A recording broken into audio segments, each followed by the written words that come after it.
दीक्षित ठाकुर जी नमस्ते। आदित्य पंडित जी नमस्ते।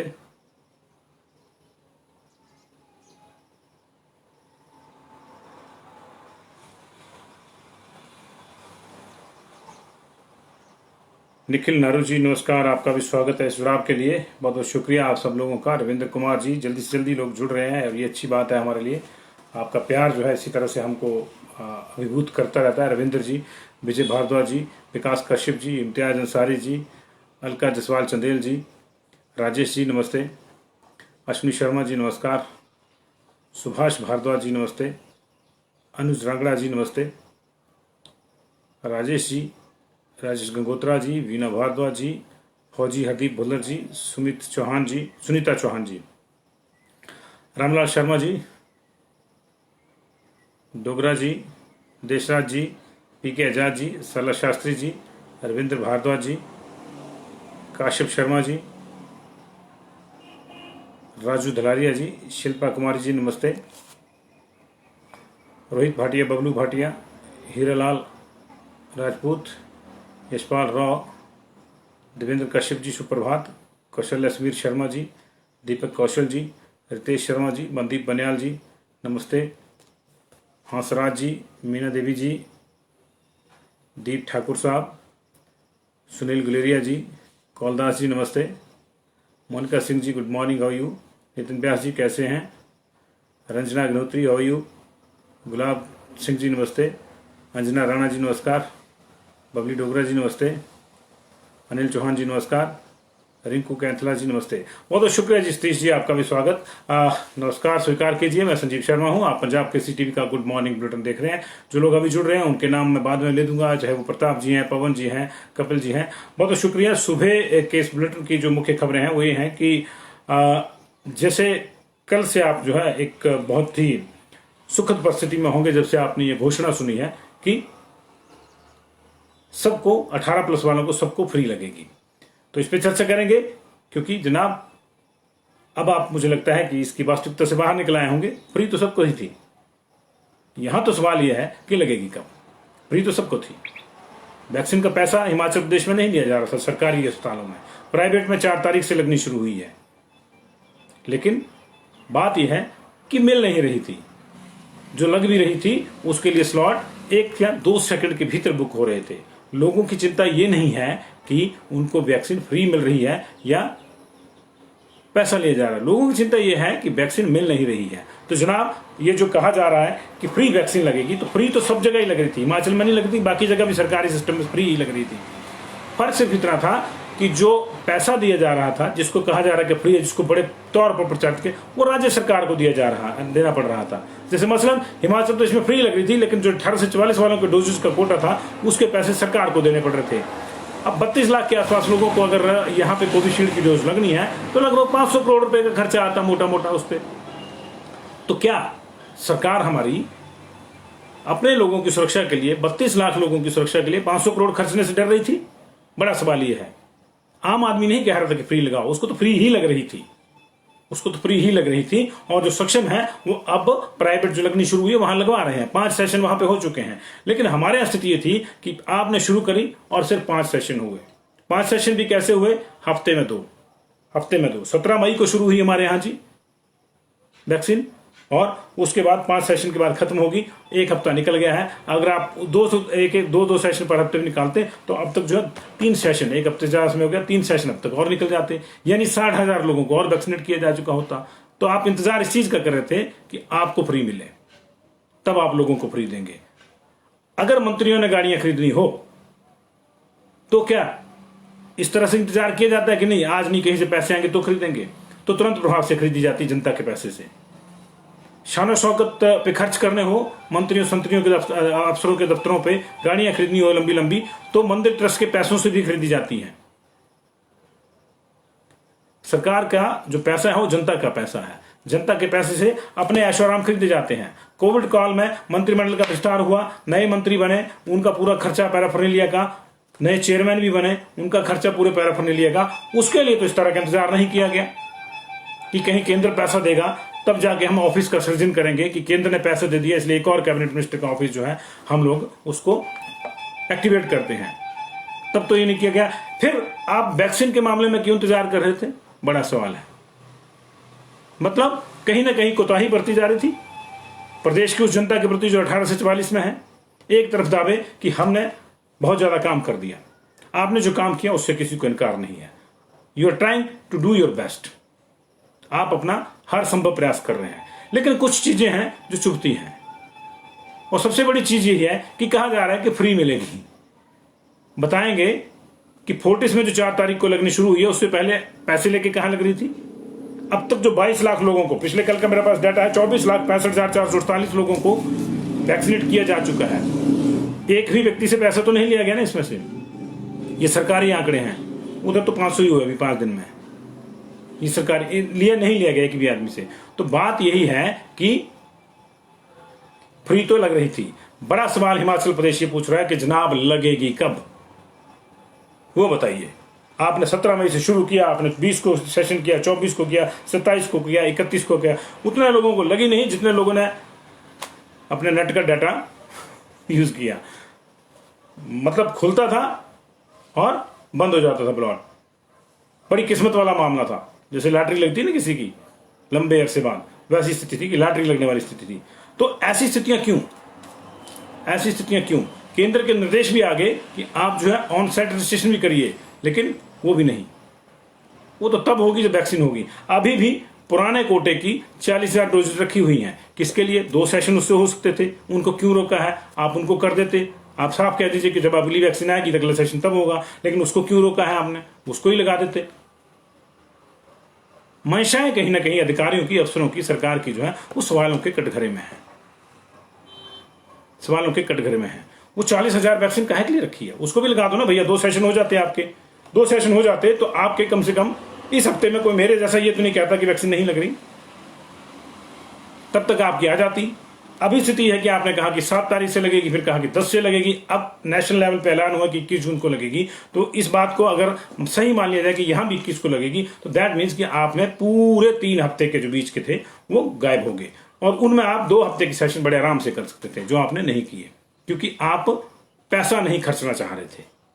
आप पैसा नहीं खर्चना चाह रहे थे। आपको छोटे छोटे बच्चों ने अपनी गुल्लकें तोड़ के दी, लोगों ने पैसे इकट्ठे करके दिए, मंदिरों ने पैसे दिए, मस्जिदों ने पैसे दिए, गुरुघरों ने पैसे दिए, संस्थाओं ने पैसे दिए, लेकिन इसके बावजूद आप उस पैसे को खर्चना नहीं चाह रहे थे। कोई पूछने का हक तो बनता है ना कि क्यों नहीं चाह रहे थे।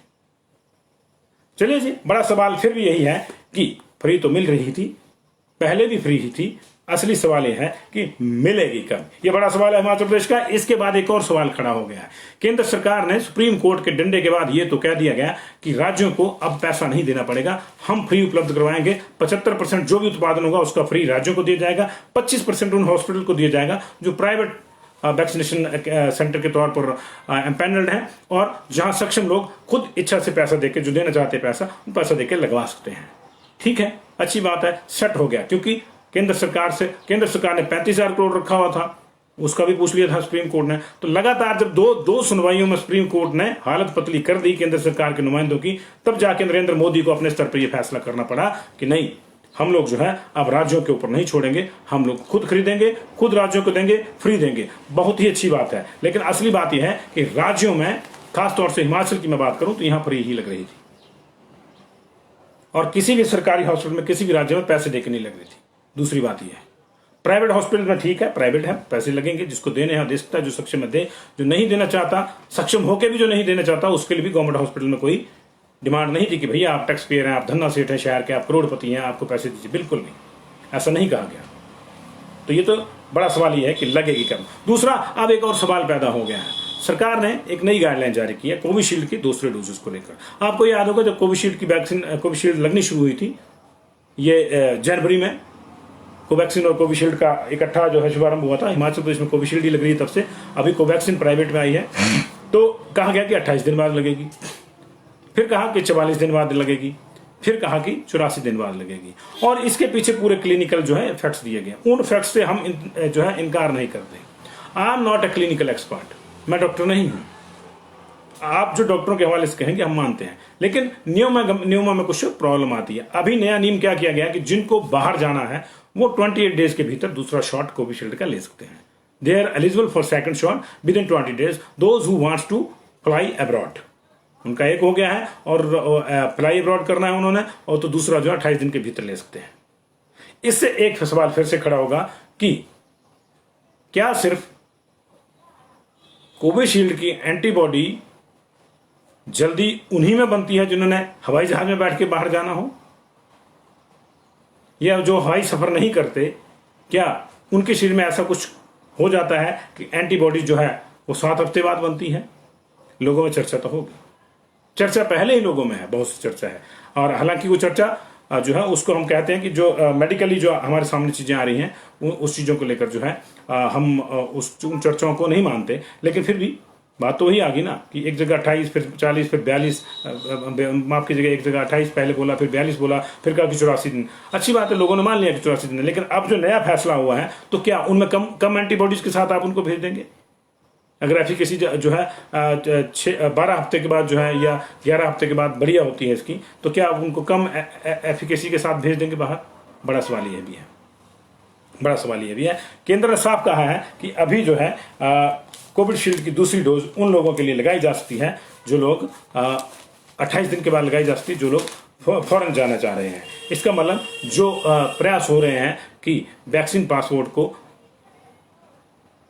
लागू नहीं किया जाए, वो प्रयास पूरे नहीं हो रहे हैं और वैक्सीन का पासपोर्ट को लेकर मैक्सिमम राष्ट्र जो है वो एक मत नजर आ रहे हैं। हालांकि भारत इसको चाहता है कि ये ऐसा नहीं होना चाहिए, वैक्सीन जो पासपोर्ट है वो नहीं होना चाहिए, लेकिन ऐसा लग रहा है। इसके अलावा कोविशील्ड के इलाज से कुछ और भी जो है नई गाइडलाइंस में जो है आइवरमेक्टिन, हाइड्रोक्सीक्लोरोक्विन और एंटीवायरल फैब्रिकपेपर जो है उसके इस्तेमाल को बिल्कुल हटा दिया गया है, बिल्कुल हटा दिया है। इसको रोक लगा दी है कि ना ही तो आइवरमेक्टिन दी जाएगी, ना ही फैविपिराविर दी जाएगी और ना ही हाइड्रोक्सीक्लोरोक्विन दी जाएगी। ये पहले जो है 1 साल से इनका जो है इस्तेमाल हो रहा था। रेमडेसिविर को लेकर पहले ही एक बड़ा सख्त निर्देश दिया गया है कि बिल्कुल लास्ट उस पर जो है रेमडेसिविर को रखा जाए, अन्यथा उसके रोग को उसके जो इस्तेमाल है उसके ऊपर भी एक तरह से आंशिक बैन लग गया है। तो इन दवाइयों को भी हटा दिया है। लेकिन बड़ी बात यह है कि जो आपके लिए बाइंडिंग है कि आप 84 दिन से पहले दूसरा शॉट नहीं ले सकते, वो बाइंडिंग फ्लाई ओवर जो है जो फ्लाई करने वाले हैं, जो फ्लाई अब्रॉड वाले हैं, उनके लिए हटा दिया गया। वो 28 दिन के बाद ले सकते हैं। बात अब केसेस की कर लेते हैं। एक अच्छी खबर यह है कि पहली बार लंबे अरसे के बाद 62 दिन के बाद जो है संक्रमित केसों की संख्या जो विद इन 24 आवर होती है वो 1 लाख से नीचे आई है। पिछले 24 घंटे में 87,955 लोग जो हैं वो पॉजिटिव आए। उससे पिछले 24 घंटे में 1,01,159 लोग, मैंने कल आपको बताया था इसी समय, वो पॉजिटिव आए थे। लेकिन कल से लेकर अब तक जो है 87,955 लोग पॉजिटिव आए। ये 1 लाख से नीचे आ गया आंकड़ा। 62 दिन के बाद जो है इस तरह से ये मामला हुआ है। 62 दिन, माफ कीजिएगा 63 दिन के बाद जो है ये इस तरह से कम हुआ है। इससे पहले 5 अप्रैल को 96,563 लोग जो है वो कोरोना संक्रमित पाए गए थे और ये इससे भी कम है। ये मौत के आंकड़ों की में भी कमी आ रही है। पिछले 24 घंटे में 2115 डेथ्स हुई है, जबकि उससे पिछले 24 घंटे में 27 हुई। तो 600 का अंतर यहाँ भी है। और बीते 46 दिनों में मौत का आंकड़ा भी है, ये सबसे कम है। इससे पहले 22 अप्रैल को 2257 लोगों की मौत हुई थी जी। तो ये आंकड़े लगातार सुधर रहे हैं और हालात हमारे सुधर रहे हैं अब तक। लेकिन इसी बीच में अनफॉर्चुनेटली मौतों का जो आंकड़ा है वो 3.5 लाख पार कर गया। पूरे देश में 3,51,000 मौतें हो चुकी हैं अब तक। इन 2000 को मिला के जो ये 2115 मौतें पिछले 24 घंटे में उसको मिला के, तो ये आंकड़े हैं जी। और एक्टिव केसेस की लगातार कमी हो रही है। अब 13 लाख से नीचे आ गया। 12,97,000 जो है केसेस एक्टिव रह गए अब पूरे देश में। हिमाचल प्रदेश की बात करें तो 13 मई को 40,000 एक्टिव केसेस थे। पिछले कल 7555 एक्टिव केसेस रह गए हैं और 663 ही मरीज कल नए आए थे। 1444 जो ठीक हुए थे। 95% हमारा रिकवरी रेट हो गया है और डेथ भी कम हो रही है। हालांकि उतनी कम नहीं है जितनी होनी चाहिए, लेकिन डेथ्स कम हो रही हैं और कंपैरेटिवली बहुत कम हो रही हैं। मई में जहां ये 55 का एवरेज चल रहा था, वहीं अभी जून में ये एवरेज जो है ये 25 के आसपास आ गया है। 25 के आसपास ये जून में आ गया है एवरेज। तो अच्छी बात है। 50% डाउनफॉल डेथ्स में भी आया है। लेकिन अभी लंबी लड़ाई है। लंबी लड़ाई को कुछ राज्यों ने जो है भांपा भी है और वहां पे सख्तियां भी जारी हैं। हिमाचल प्रदेश में अभी अनलॉक 2 है और उसमें अनलॉक 1 की ही जो शर्तें हैं वो जारी हैं। अभी 11 तारीख को कैबिनेट की बैठक होगी, उसमें ये फैसला लिया जाएगा कि अनलॉक 3 में क्या क्या खोलना है, कैसे कैसे खोलना है। लेकिन इसी बीच में असली हालात ये है कि सब कुछ खुल चुका है। सब कुछ खुल चुका है। रात के 1, 2, 2:30 बजे भी गांव की सड़कों पर गाड़ियां दौड़ती हैं।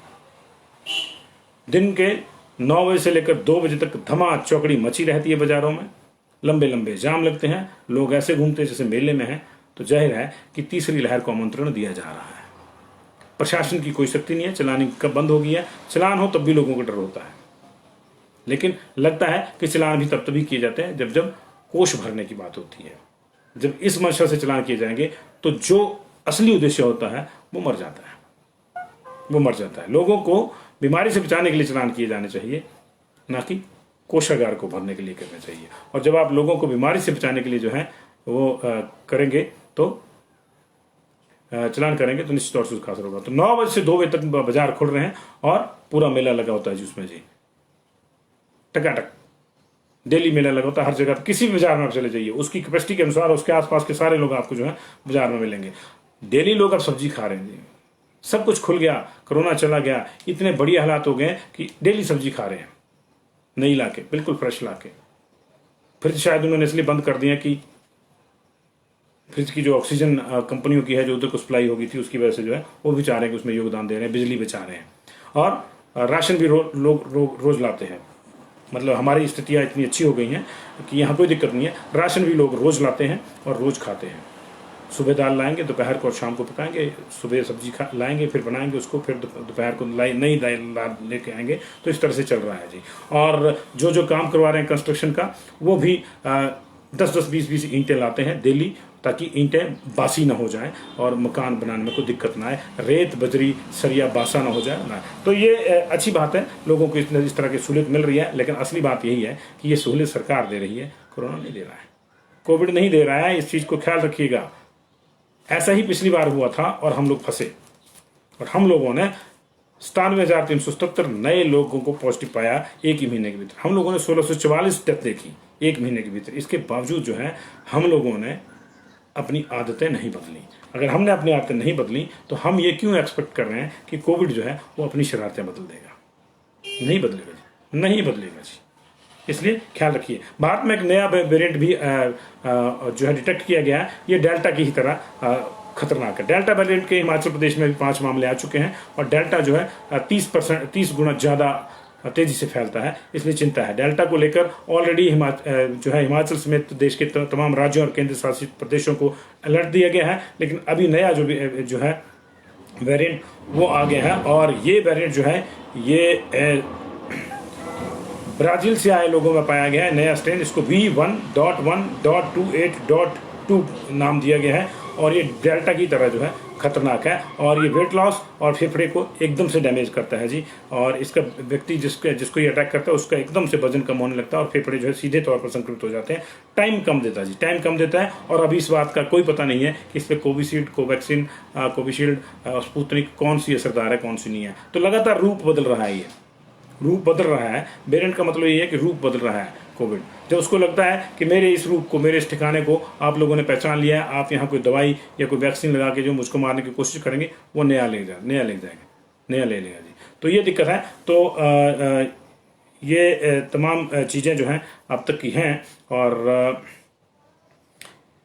इसी बीच में जो है कुछ राज्यों ने अपने यहाँ पे अभी बंदिशें जारी रखी हैं, जिनमें पंजाब भी शामिल है, उसकी चर्चा करते हैं। आंध्र प्रदेश भी शामिल है और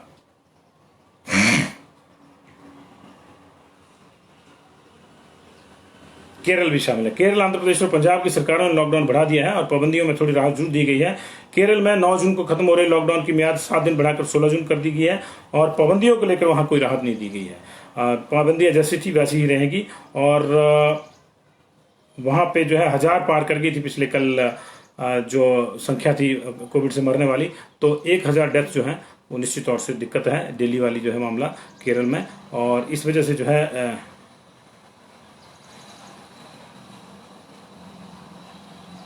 माफ कीजिए 1000 एक हफ्ते में पार कर गई थी वहां पे।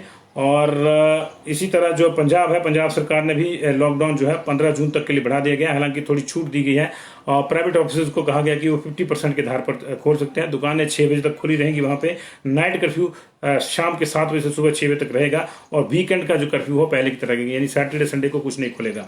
ये पंजाब का मामला है। आंध्र प्रदेश में भी 10 जून को खत्म हो रहे लॉकडाउन को जो है 10 दिन बढ़ाकर 20 जून कर दिया गया है, और लॉकडाउन में छूट का समय जो है वो 2 घंटे जरूर बढ़ा दिया गया है। निजी काम के लिए छूट का समय सुबह 6 बजे से दोपहर के 12 बजे तक था, अब इसे जो है 2 बजे तक कर दिया गया है, और सरकारी कार्यालय जो है सुबह 8 बजे से दोपहर 2 बजे तक खुले रहेंगे वहां पे। ये आंध्र प्रदेश के फरमान है। तो अलग अलग स्टेट्स के अलग अलग फरमान है जी, और लगातार जो है इस पे हम भी नजर बनाए हुए हैं, आप भी नजर बनाए रखिए, और कुछ और खबरों के साथ भी दिन में मुलाकात होगी।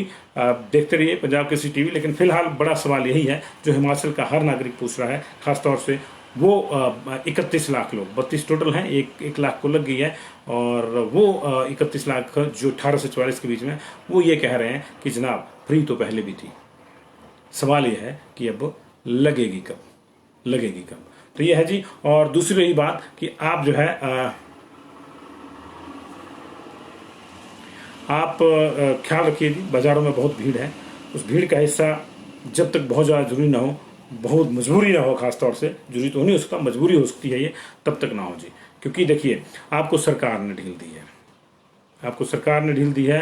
हो सकता है कि पुलिस जो है रश देख कर भी लाचार हो, बेजार हो कि क्या करना, किसी को छोड़ दीजिए, लेकिन कोविड के पास ऐसी कोई लाचारी नहीं है। वो जहां मौका मिलेगा वहीं आपको पकड़ने की कोशिश करेगा। उसकी पकड़ से बचे रहिए। उसके लिए जो सबसे सुलभ तरीका है, सस्ता तरीका, आसान तरीका, वो है मास्क लगा के रखिए, अनावश्यक रूप से भीड़ का हिस्सा ना बनिए, 2 गज की दूरी का इस्तेमाल कीजिए जहां भी आप लोगों से मिलें, और समय पर हाथ धोते रहिए।